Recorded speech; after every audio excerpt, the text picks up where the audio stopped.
Babe. Oh, saya tak jumpa Sini, cari mihun sini putih. sikit. Apa benda? Kamu cari apa tak jumpa?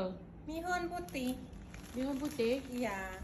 Saya nak masak mihun putih. Iya. Saya belum masak lagi. Mana kamu nak cari? Ya, Apa? cari saya tak ada, tak jumpa-jumpa. Mihun putih. Cuma yang ada ini satu.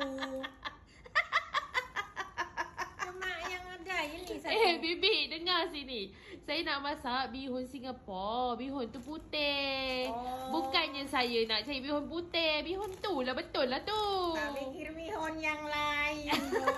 Oh, sampai Kamu ni. kepala saya cari, bos. Patut saya tengok kamu kulu gila cari bihun putih. Cari di bekas satunya tak jumpa. Di bekas dapur tak jumpa. Duh, kemana biasanya? Itulah banyak. bihun tu. Pergi rendam. Nanti saya nak buat bihun Singapura. Warna dia putih. Allahu Akbar kamu ni. Macam-macam lah kamu ni. Macam-macam.